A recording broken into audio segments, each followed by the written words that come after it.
All right, hello and welcome everyone for another edition of Trading Bitcoin with Tom Vays. Within a 24-hour period, I'm bringing you a second stream, mostly because I kind of wanted to do spaces. I didn't see any spaces happening about an hour ago. There are some additional ones now.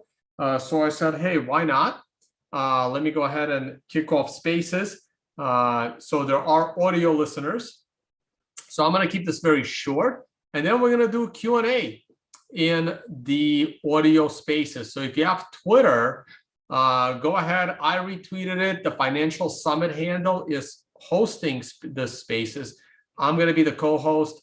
So join us there for an awesome Q&A on everything. I'm not going to talk politics today on this stream. I think I did that this morning in a fairly detailed way. So we're just going to stick to the charts.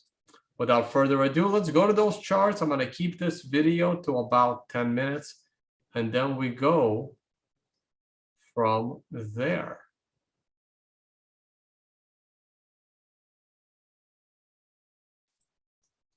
All right, what am I missing here? All right, so the monthly chart, not much to say. I talked about it this morning. Let's just skip that. Weekly chart. Nothing has changed, actually. We are at approximately the same price as my morning stream. So this may not be all that interesting. But I wanted to get my YouTube audience over to potentially join us in spaces for a Q&A. We are looking at a potentially full candle. Oh, I did forget something. I forgot to pour some tequila because it's evening where I am.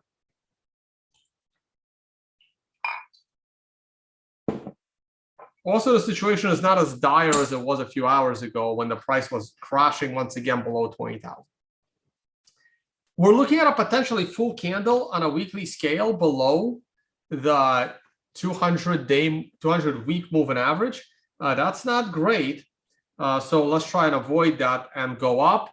I'm going to keep this video to 10 minutes so we can hang out in spaces. Here's the 4-day candle allocation chart based on Tyler Jenks's Consensio.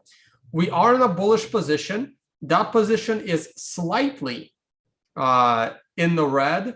We're going to stay patient for a little bit. But if this candle closes red, there's going to be some major decisions made, potentially cutting loose this bullish position.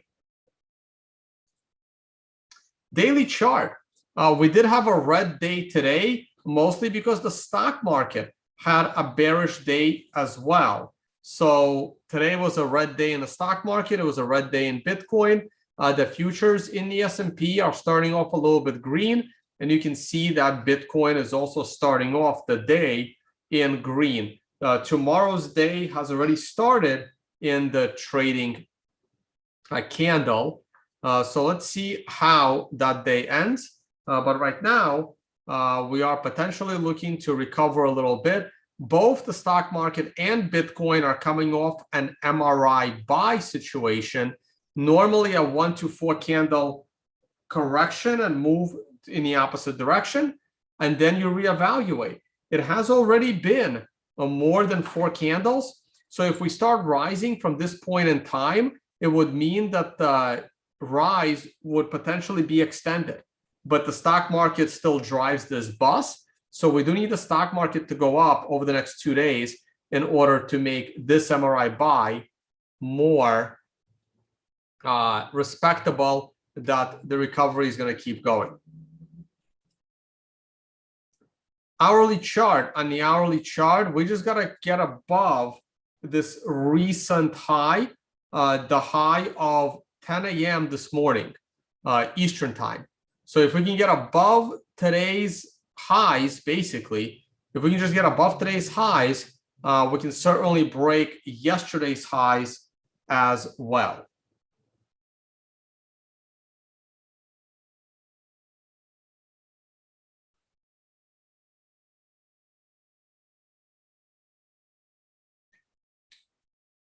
Oil.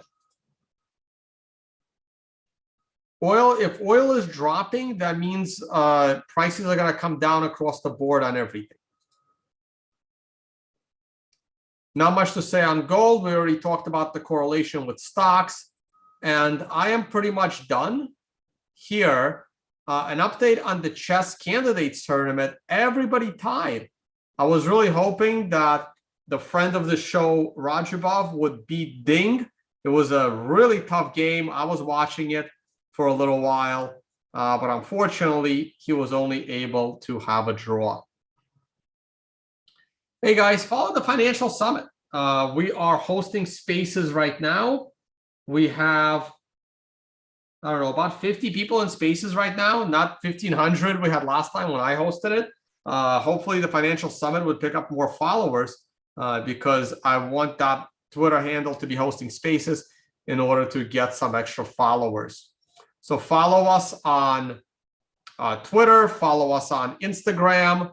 The Twitter is what's hosting spaces right now. So go ahead, jump on your Twitter app, follow the Financial Summit, and join us in spaces.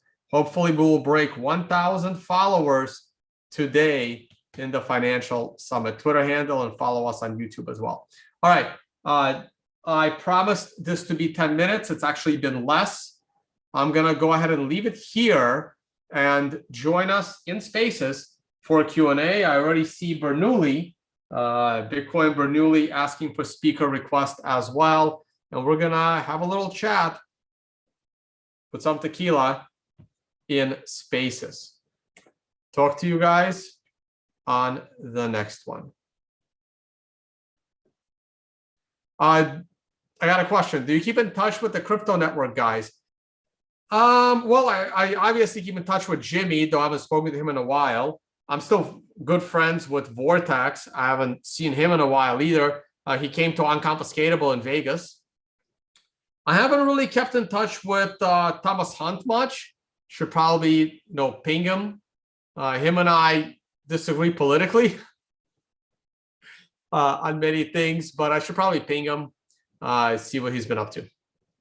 All right, guys. Thank you all for watching, and see you all in spaces right now.